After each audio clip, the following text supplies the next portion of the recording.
Hello my dear students, let us start our today's class.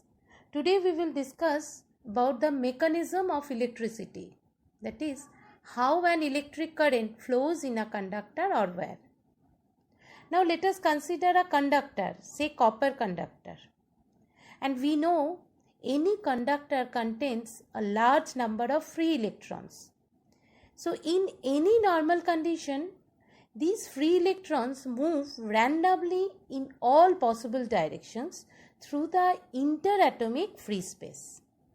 Now, if we consider any cross section of the conductor in one particular direction, we will not get any net flow of charges. Now, to get an electric current through the conductor, we have to make an arrangement so that the electrons, these free electrons, move in a particular direction. So for that, we have to connect the conductor across the terminal of the battery or a cell. Now next we will discuss what will be happen when we will connect any conductor or a wire to the terminal of the cell. Now conventionally, the direction of electric current is in the direction of the flow of positive charges. But actually what happens when we connect the conductor to across any battery or cell, the free electrons feel a attractive force towards the positive terminal, and they move from negative terminal to positive terminal. So actually electrons move, means negative charges move. And we know positive charge means positively charged atoms cannot move, as protons are closely bounded within the nucleus. They never comes out from the nucleus, and the total atoms become positively charged, but they can't move. So what about the convention of flow of positive charges? Now let us discuss. When we connect the battery with the conductor, what happens? There are a surplus of negative charges near the negative terminal, and these negative charges feel an attractional force towards the positive terminal, and they start to move towards the positive terminal. Now look at the pictures very carefully and consider any two electrons which move towards left, and on the way they come closer to the upcoming two positive atoms. So these two atoms become neutral, and whereas those two atoms from where the electrons move away, they become positively charged. And it seems to us that the positive charges move from left to right. And as the electrons move towards the positive terminal, though the positive charges are not moving, but it will appear that positive charges are moving from the positive to the negative terminal.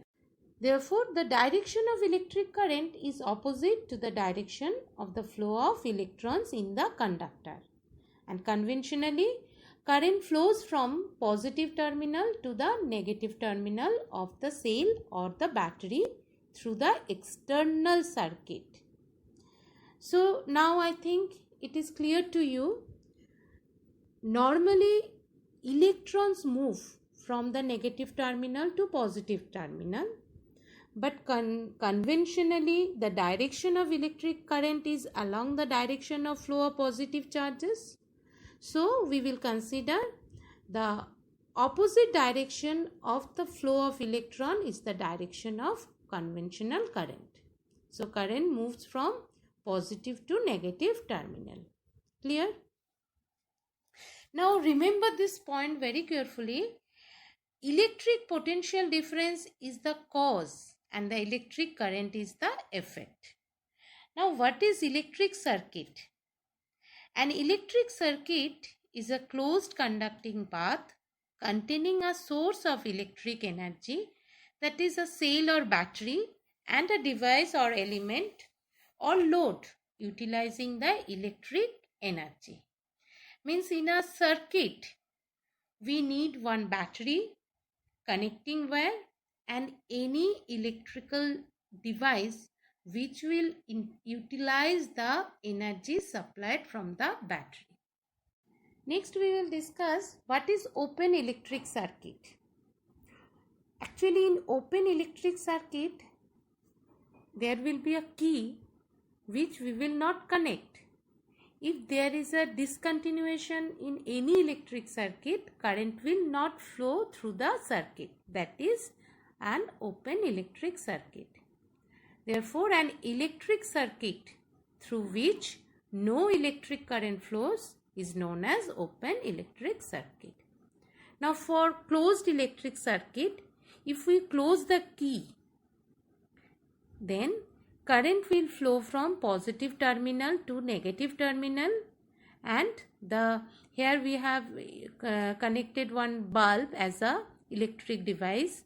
So bulb will glow. So what is a closed circuit? An electric circuit through which electric current flows continuously is known as closed circuit. Now there is one important question that we will discuss. I have not written, you listen very carefully. The difference between voltmeter and ammeter. Now voltmeter is a device used to measure electric potential difference across the ends of a conductor, whereas ammeter is a device used to measure electric current passing through the conductor. Next, voltmeter is always connected in parallel across the conductor in the electric circuit, whereas ammeter is always connected in series with the conductor in the electric circuit. Point 3. Voltmeter is a high resistance device, whereas ammeter is a low resistance device. And point 4. Resistance of an ideal voltmeter is infinity or very large, whereas resistance of an ideal ammeter is 0. Next, we will discuss one numerical. In a particular television tube, a beam of electrons is emitted. The beam current is 80 microampere. How many electrons strike the screen of TV every second?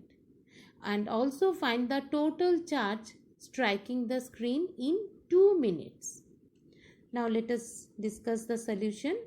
Here, amount of current, that is I, is equals to 80 microampere. Now what is microampere? Microampere is equals to 1 microampere is equals to 10 to the power minus 6 ampere. 1 milliampere equals to 10 to the power minus 3 ampere, and 1 microampere is equals to 10 to the power minus 6 ampere. Remember it. Now we will convert it to ampere, so multiply into 10 to the power minus 6. So I is equals to 8 into 10 to the power minus 5 ampere. Now time t is equals to 1 second. So here we will use the relation I equals to NE by T.